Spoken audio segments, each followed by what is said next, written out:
What's up guys, HCG here, welcome back. Today we're going to take one last look at the current meta before it completely changes. We are approaching a very big set, we're approaching Burst of Destiny, which is going to offer so much more for the game that we're going to get a complete shift in the game. Even though the banlist didn't do much, which I know a lot of people were disappointed about, we don't really need a banlist currently just because these new cards that we're going to get, the new decks and a new certain engine, that is just going to completely change the game. So before we get into the set, we just have to take a look at the current decks, and this is not going to be a very in-depth video because you're not going to see anything really new here. I'm just going to give you a heads up of what to expect to see if you're planning to play a lot, especially until we get to the Burst of Destiny set, which is at the start of the November month. So before we begin, if you enjoyed this video, give it a thumbs up, subscribe to the channel so you don't miss our upcoming content. And now let's get to the top 10 meta decks of the October 2021 meta. Number 10, Subterror. So first of all, Subterror is just always going to be here as long as Dragoon is a card. If Dragoon never gets banned, then Subterror is always going to be a threat, just because this card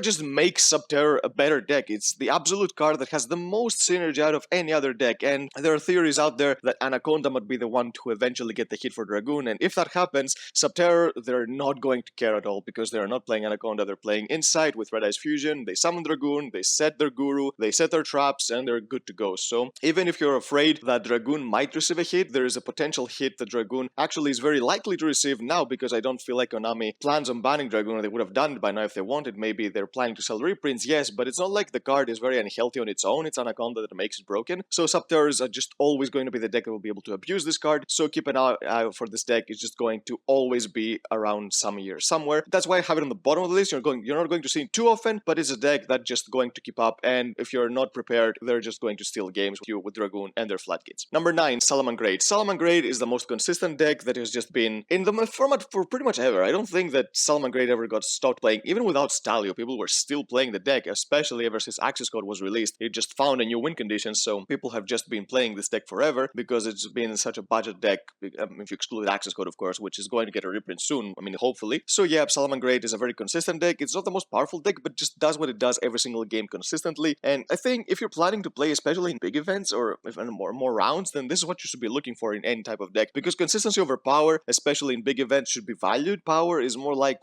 it's going to give you more value at locals, because if you're not playing a lot of rounds, then if you break like 1 out of the 4 games, then you can minimize that with power of the deck. But if you're breaking a lot of rounds, if you're playing a deck with a lot of breaks that is considered to be powerful, then you're not going to find as much success. So this is why Salamangreat is a really good deck and people opt to play it, just because of this type of how the deck works. Number 8, Altergeist. Now Altergeist have just made a recurrence because of what happened in the Invitational. It's a deck that doesn't get stronger in any kind of format, just catches people off guard when people forget it exists, and this is what happened now, and this is why you're going to be seeing it more often, because people were very reluctant on whether they should play this deck, because everyone has this deck. It's not expensive, it's a very budget deck, so everyone has it in the background, but they just don't think that the deck is good, so they don't play it. But now that they've seen that the deck can do very, very well, then you're going to be seeing this deck a lot more just because of this fact. And it's a deck that it doesn't do anything like too specific, it just tries to outgrind your opponent, which is what the deck managed to do in the Invitational, because Altergeist, when they get rolling, they feel unbeatable. This is one trait of the deck that it just always had it. Nothing changed. And remember that we're still waiting for a card for this deck, so if Pukeri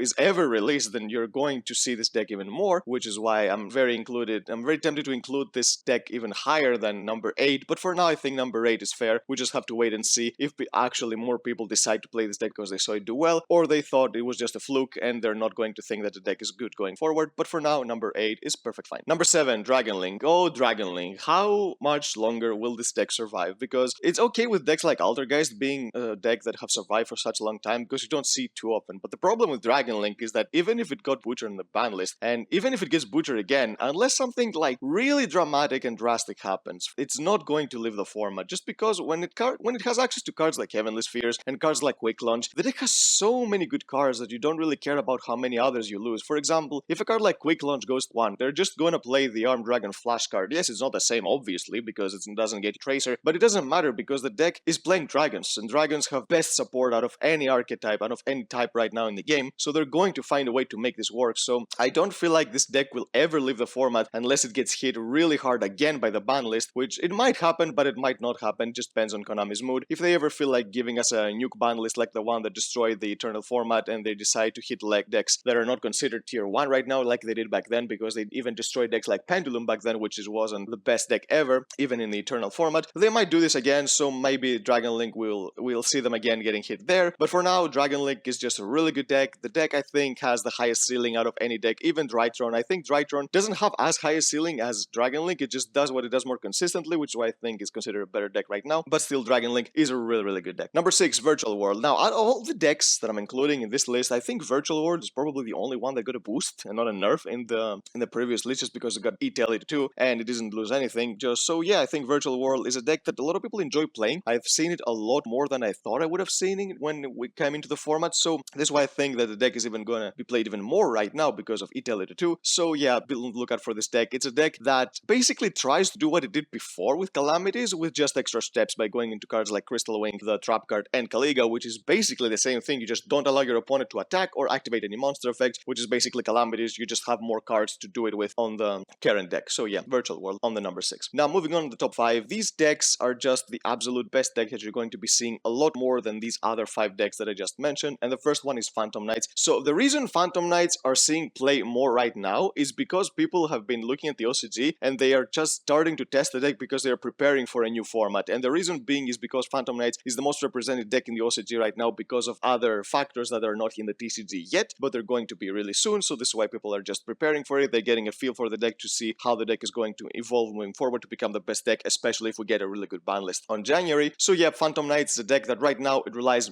heavily on Dragoon, but moving from Burst of Destiny and onwards is going to get an engine that just gives you especially really good synergy with this deck. This engine has basically synergy with everything, let's be honest, but especially with Phantom Knights. So you're going to see a lot more of people playing it because they're just trying to get used to the deck because they know they're going to be playing it for a long time moving forward. And people have just been bored of this format already. So maybe if they have decks like Tri-Brigade or Drytron, they're just dropping them for Phantom Knights because they want to test something that's going to be good in the future, because they know that those other decks are probably not going to be really good for very much longer, because, I mean, they shouldn't be. It depends on Konami, but they realistically, they shouldn't be. So this is why Phantom Knights is seeing a lot more representation right now, and this is why I have it for now in the number 5 spot. Number 4, Invoke Dogmatica Shuttle. Now, another deck that is just being eternal, a deck that not get hit at all by the ban list, and another deck that people have been enjoying playing because it does have the tools to deal with anything really. In theory, it can be considered the best deck, but it just in practice just never has been, which is a little bit weird for me because this deck, I think, has the most options out of any other deck in this list, just because it has 3 really good engines in the deck that pretty much everything that these engines do, they're just unfair. Every single thing, especially when you look at the Dogmatica engine, because it has really good synergy with Schism.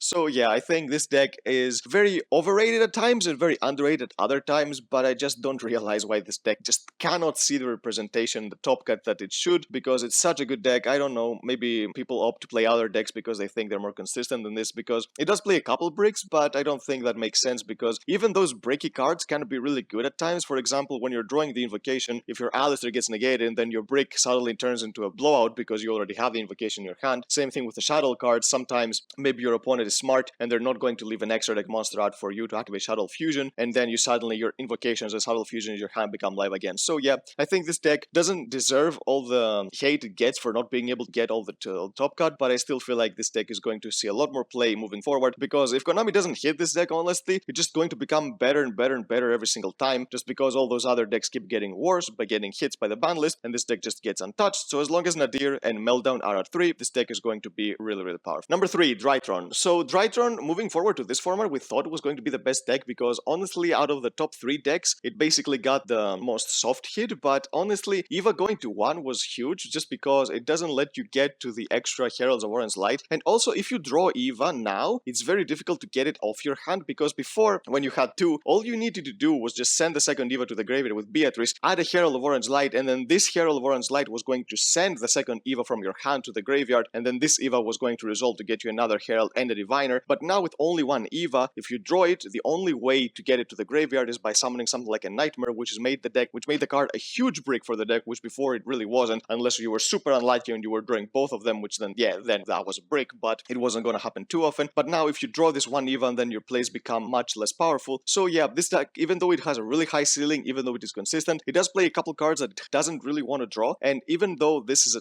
the truth right now, this is why people opt to play Dragoon, which is something that people didn't really like playing before in Drytron, but now it's a deck that needs a little more boost in order to be able to go for plays when you draw those bad hands. So Dragoon is one of those cards that helped you do that, which is why I have it number 3 and not higher, because people thought it was going to be higher than this. Number 2, Prank Kids. Prank Kids have finally, even though they got hit in the ban list, it doesn't really matter, because Prank Kids, before they were not as great just because people were not trying to play them. You do not see them as much, but now they have actually dominated the meta. You've seen so many prank kids in the top cuts, so this is why this deck is really, really good. And one Meow Meow is not going to stop this deck from thriving, just because if, yes, you just need to play conservatively, you need to play with one battle effect to maybe shuffle back your Meow Meow with your continuous spell, which is something that you can do very easily to basically cancel out the ban list, which, yes, only gives you one Raigeki, but if you're deck building correctly and if you know the matchups, if you know what you're doing, one Raigeki should be enough to win you the games most of the times, especially against the top deck I'm going to talk about later. But yeah, prank kids, one card combos, very consistent deck, very resilient deck, and it also is going to see more playing moving forward because of another engine that just has insane synergy with the deck, just because it doesn't need any effect of any normal summonable monster. Basically, you don't get any effects from any monsters you normal summon, you just lick them away right away, and you get their effects from the graveyard, which is you're going to see come up very, very soon when another engine is released, which is going to make this deck even more powerful than it already is. So I'm hoping that this deck is going to get hit again, because if it doesn't, it's just going to become much more absurd. And number one, Brigades. Brigades have managed to stay at the number one spot, and mainly you're going to be seeing them with Melfi's now, just because of a deck did so well in the Invitational with Melfi's. And honestly, in theory, it's really broken because Obedient School is just an unfair card when you combine it with a deck like Brigade, because the advantage you get is real. So this is why Brigade, even though it got basically the biggest hit in the ban list by just getting limited to Tenki and also getting Barrage off the table, it still is a really good deck. The Zodiac engine is still a very viable option, even though we don't have Barrage. You can just normal summon the Zodiac because you have Keras, you can discard a card to special summon it, so you basically have a free Brigade on the build, and then when you summon your Ferriges, you get another one from your hand, so you don't really mind if you have normal summon something else. So as long as Zeus is around, and as long as Borbo is around, of course, then the Zodiac engine is always going to be live for this deck. But now there is another engine on the table that people have been opting to, which is the Melfi's. So yeah, you're going to be seeing this deck a lot. People are still experimenting with the deck, because out of all the decks that I mentioned, this one is the most flexible, just because it can be mixed with pretty much a lot of stuff that people have been enjoying playing. So even if they're